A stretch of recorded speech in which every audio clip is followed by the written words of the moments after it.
Oh, si Cynthia Villar. Mga kaibigan, Cynthia Villar denies direct ownership of disputed Bacoor land. Nako, mga kaibigan, no? Ah, ang pagkakaalam ko kasi mga kaibigan, sa kanya ito, no? Noon pa, no, marami nang nagsasabi, no, na sa kanya ito. At ayan nga yung binakuran, mga kaibigan, yung banda doon sa may ano, Bacoor, yung kung makikita nyo yung parang gagawin siyang subdivision, mga guys, no? Ang laki ng lupain nito eh. Kapag ako ay papunta ng Maynila, yan nakikita ako na Villar City, yan, no? Tapos pag yung aming sasakyan ay tumatakbo, ang ano guys, ang haba, no? Bago ka makalampas, ang haba po talaga ng kanyang lupain. So ngayon ay etong ginagawa, mga kaibigan mo, dinideny niya yung kanyang direct ownership, no, dito po sa disputed Bacoor land. At meron pa nga itong ano guys tinatawag doon na landfill, no? Bandang ano naman ito, Dasmariñas.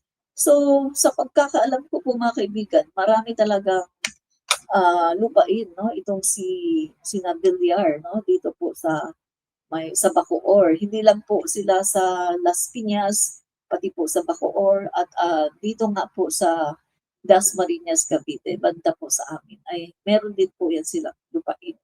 Naalala ko pa nga nung nangangampanya ako guys, no, doon sa kalaban po ni Congressman Kiko Barsaga. Sa kalaban po niya, no, ako po yung nangangampanya. Ako po yung nagbablog sa kanya. So, may lumapit po sa akin na supporter din, no, nung congressman na yun na kinakampanya ko. At sabi niya, Admin Rich, i-vlog mo naman ito. Naku, hindi ko pala siya napuntahan, no? Sabi niya, i-vlog mo naman ito, Admin Rich, para malaman, no, ng mga tao, para malaman ng taong bayan na meron nga daw doon landfill, no, sa bandang Dasmariñas. So sabi niya, tingnan mo 'to para malaman mo, no, kung ano daw yung nangyayari doon, no? So, hindi ko napuntahan, no, siguro one of mga susunod siguro na month baka mapuntahan ko. Talagang super busy lang talaga ngayon, no, tapos paalis pa kami guys. Sa Tuesday na po kami aalis, no, so hindi ko na sasabihin, no, kung anong oras at kung saan kami papunta, no. So ayan mga kaibigan, eto po, marami po talagang lupain itong mga Villar, no. Hindi lang po sa Las Piñas kundi maging dito po sa Bacoor, Cavite. So, alam naman natin guys, no, itong Bacoor po, grabe po ito. Ito po yung part ng Cavite na kapag umuulan ay talaga namang bumabaha. Diyan po talaga sa Bacoor, no? At alam din natin na malaki din po yung pera, no, na binabudget diyan para po doon sa mga uh, river walls, mga revetment, no, sa mga flood control. Pero ayun nga, bumabaha pa rin siya. So, sana po ay magawan ito, no, ng solusyon ng ating pamahalaan at talagang kung ito ay dinideny, no, ni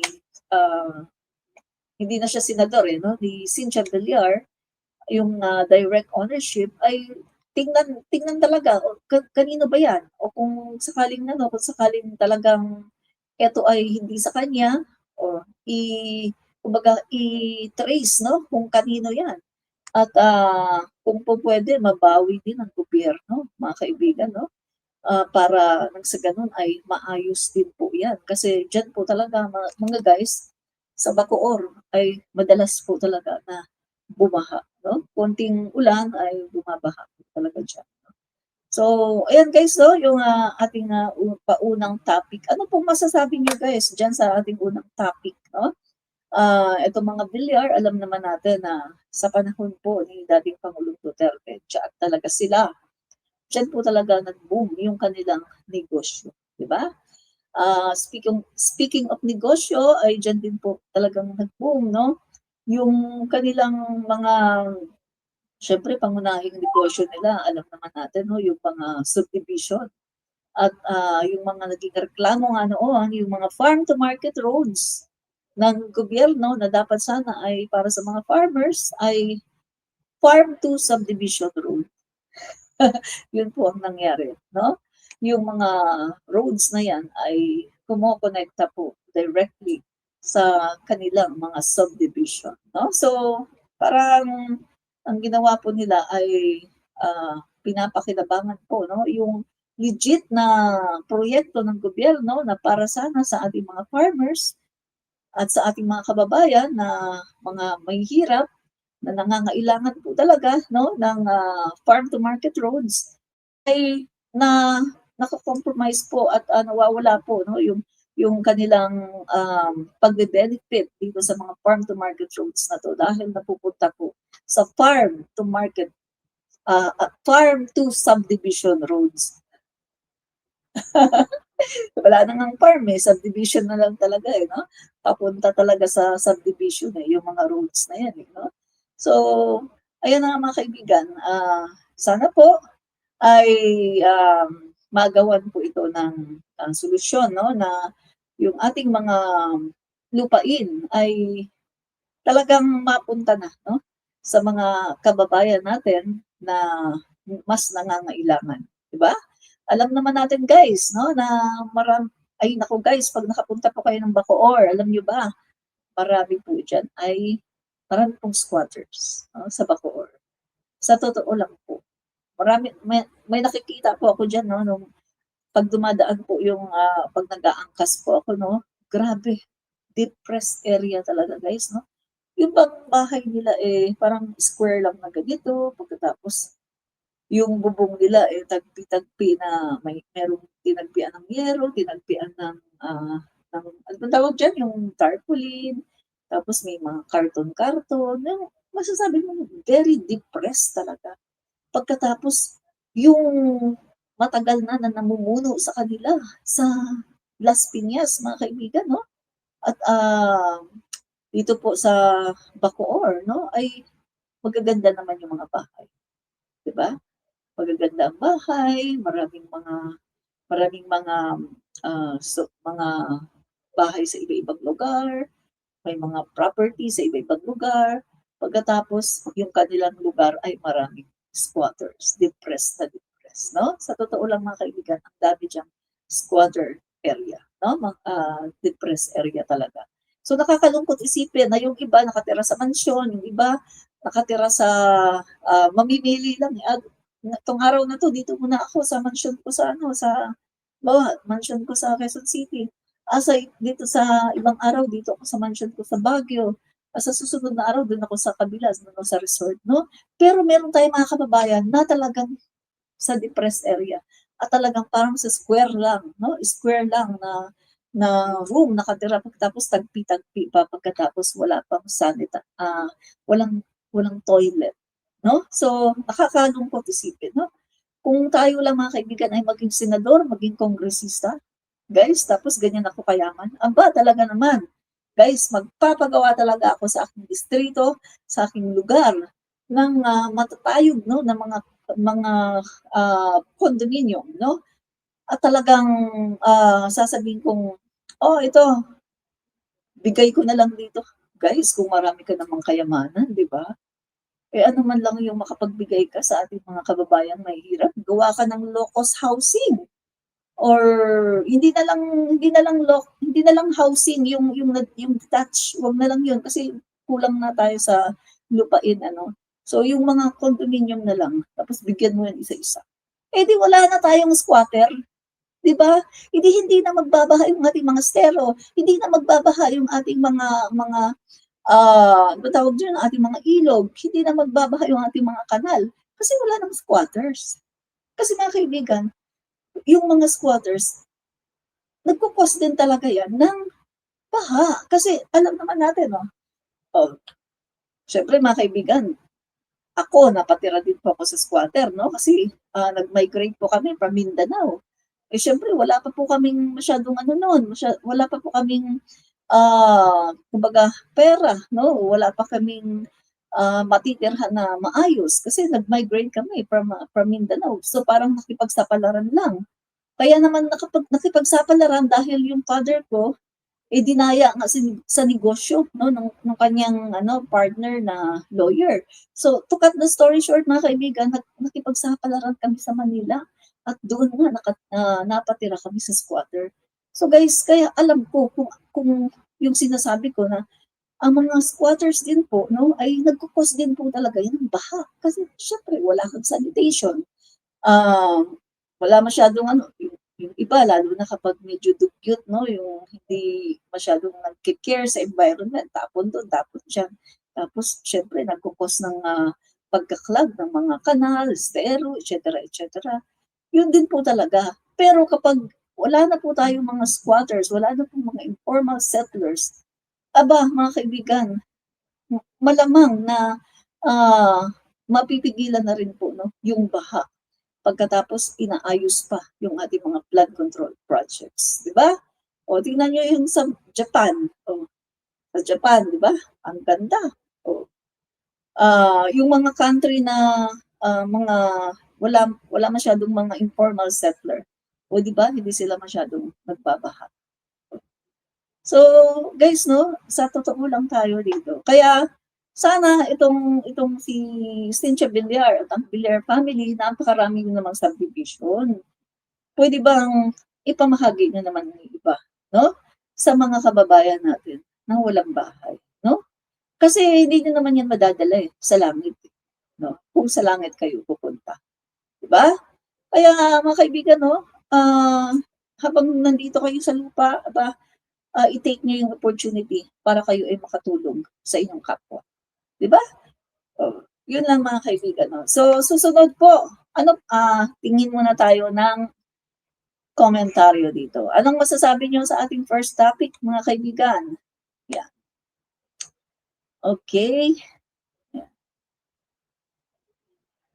Bakit parang hindi masyadong nag-a-appear dito yung mga nakalagay dito 243 top messages, pero 'pag tinitingnan ko dito hindi nag-a-appear sa sa aking end yung mga 243 top messages. Ay sandali. 243 dito yung nanonood. Mali pala. Okey, ayan. 243 dito yung nanonood, hindi pala messages. Sorry po guys 'no, yan. Admin VMB Eduardo, hello din po sa inyo. Salamat po sa panonood, yan. So mga kaibigan, yung mga hindi pa po bumabayo ng live, pakibayo na po ang live 'no. Okay, so dito na po tayo, punta na po tayo guys 'no, sa susunod po natin na topic, yan. Eto naman po si Jolo Revilla, mga kaibigan. Eto po guys, ang balita, House Committee on Labor and Employment Chairperson and Cavite Representative Jolo Revilla urged the national government to expand its fuel subsidy and financial assistance programs to cover key sectors in the country's supply chain amid high fuel prices. Yan. So yan po ang sinasabi no ni Jolo Revilla, mga kaibigan.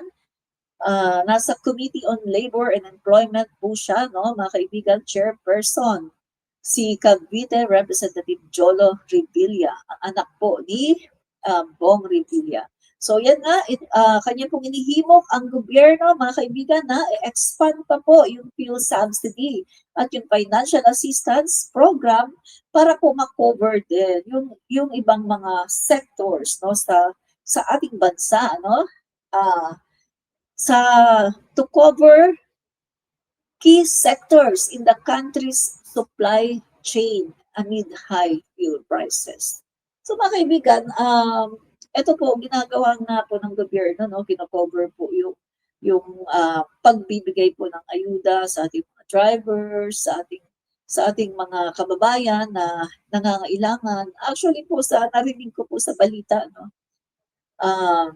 na ayon po no sa DSWD na bibigyan po lahat daw ng nangangailangan, no? Patungkol po dito, lalong-lalo na po yung mga apektado talaga, no? So, mag-antay po tayo, no, sa mga susunod na mga araw dahil ginagawa po yan, pinapag-usapan po, no, ng ating pamahalaan kung ano ba, kung sino-sino pa ba ang mas nangangailangan talaga ng tulong. At saka ang napakaganda pong ginagawa kasi ng ating Pangulong BBM. Gusto po kasi niya talaga ay yung kanyang gagawin, no, ay mararamdaman yung epekto ng lahat ng tao. Kaya nga gusto po ng ating Pangulo, no, yung yan nga, yung magkaroon siya ng ah, power, emergency power, no, para tanggalin pansamantala itong excise tax. Kasi 'pag tinanggal mo pansamantala yung excise tax, ang epekto nito pangkalahatan, 'no? Hindi lang yung ay nagbigay ng ayuda sa farmers or sa mangingisda or nagbigay ng ayuda sa mga PUB drivers. Pagkatapos yung iba, ah, apektado rin naman, 'no? Lahat naman ng tao apektado. Pero hindi naman makakakuha lahat talaga ng 5,000. Samantalang kapag tinanggal mo yung fuels, yung 'pag tinanggal mo yung excise tax, ay makikinabang yung lahat. Kasi ibig sabihin kapag tinanggal mo pansamantala itong excise tax, ay hindi gano'n nasisirit 'no, yung presyo ng langis. So ibig sabihin, mga kaibigan, kapag hindi sumirit yung presyo ng langis ay gano'n din yung mga bilihin natin, 'no, yung mga basic commodities natin at saka mga services, hindi rin siya tataas, 'no, maintain lang siya. So meaning to say, lahat po ay makikinabang at lahat po ay makakaramdam sa epekto nito, 'no, ng ginawa ng ating Pangulo. Pero dito po kasi sa pagbibigay ng mga subsidy, oo, maganda ito, pero ang makakaranas lang nito ay yung mga sectors na nabibigyan. Pero itong gagawin ng Pangulo ay pagtatanggal pansamantala sa fuel subsidy, ang makakaranas po nito at makaka-feel ng effect ay buong sambayanang Pilipino. O gets niyo na guys, no? Gets niyo na. Kaya maganda po itong um, mabigyan ng Pangulo natin ng power, no, para i-suspende muna pansamantala itong excise tax, no? Para po sa um, kapakanan ng sambayan ng Pilipino. Ito kasing excise tax, mga kaibigan, yan po yung mga tax, no, sa iba-iba pong mga commodities. Kasama na po dyan yung mga oil, yung mga sa gas, no, at kasama na din po dyan yung sa mga basic commodities natin, no, mga pati sa mga sugars at marami pa pong iba, no? Kaya noon pa po may excise tax na. Sa pagkakaalam ko 1976, no? Kung hindi ako nagkakamali, 1976 umpisa na yan eh. Meron ng excise tax, no? Through ano yan eh, inayos po yung tax kasi dati, no, mga kaibigan, earlier 70s ay wala pa tayong maayos na revenue. Pero pagdating po ni Pangulong Marcos Sr. ay inayos po yan, no, yung mga pagtatax para po magkaroon ng revenue, no, tax revenue ang ating bansa. At nagagamit po ito para po sa mga services, sa tubig, sa kuryente, sa pagpapagawa ng mga proyekto at marami pang iba. Yan po kasi ang kagandahan sa tax. Mas malaki ang tax, mas mapapakinabangan ng mga Pilipino. Pero dahil nagkaroon nga po ng mga korupsyon, so yung tax po ng bayan, napunta lang po sa bulsa ng iilan, no? At yan po ngayon ang nilalabanan ng ating Pangulong Bongbong Marcos Jr. Yes. So mga kaibigan, anong komentaryo nyo dito po sa ating pong pangalawang topic, no? Comment down your answer, mga kababayan. Yan. Tingnan po natin ulit, no? Kung mayroon ditong nagka-comment. O hindi talaga lumalabas. Bakit kaya? Hindi lumalabas yung comment dito ng mga commenter. Ang lumalabas lang dito ay yung mga admin, yung mga moderator, yan. O si Teresita Dungka 5195. Sabi niya, grabe ka naman. Sandali Grabe ka naman, 1976 daw ang tax. Bago lang yan. UP na sa ni Recto. Noon pa po merong tax. hindi lang po ito sa panahon ni Recto, no? Teresita, no? Noon pa po meron ng tax. Ano natin. Yan.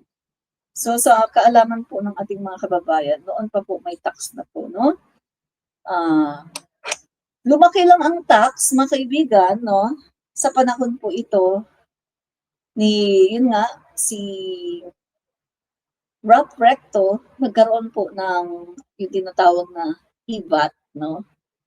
Mas pinalaki yung tax. Pero noon pa po talaga merong tax, no? Yan. Okay. So ano po natin para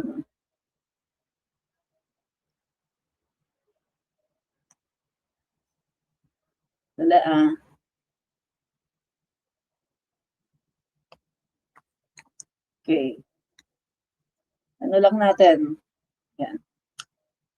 Okay. So, ito mga kaibigan, no?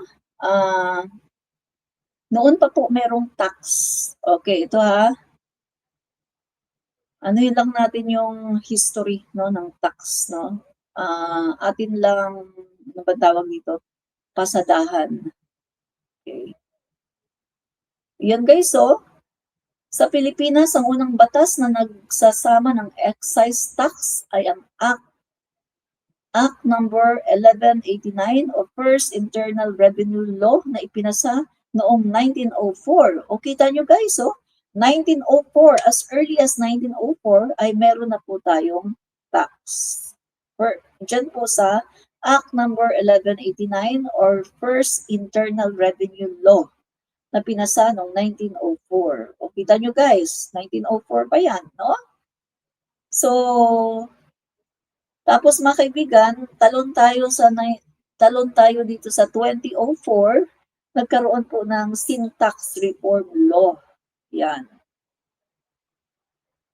Yan mga kaibigan, no? So, noon pa po talaga merong tax. Pero naayos lang po yung tax natin, no? Sa panahon po ito ni President Marcos Sr., no? Okay, ito na po. Yan. Gumawa ng mga pag-aayos sa sistema ng buwis si Pangulong Ferdinand Marcos Sr. noong kanyang panunungkulan mula 1965. 1965 pa pala, no? Hanggang 1986. So, ito yung mga ilang pagbabago, okay. Noong 1978, ipinatupad ni Pangulong Marcos Sr. ang Letter of Instructions number 753 na pansamantalang, ito naman yung pagsuspinde, no, ng 1% na buwis sa porsyento at minimum na buwis na 100 pesos sa mga maliliit na magsasaka.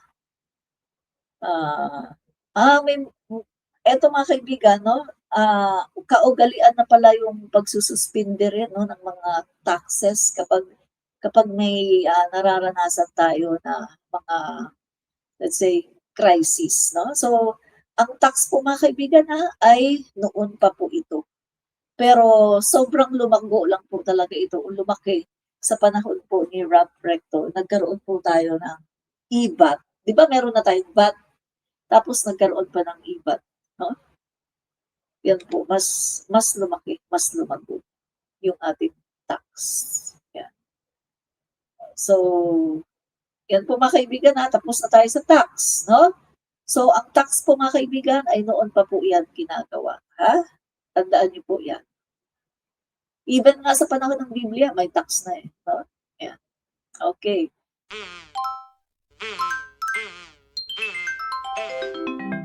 Kukulango.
malita na peke, malita na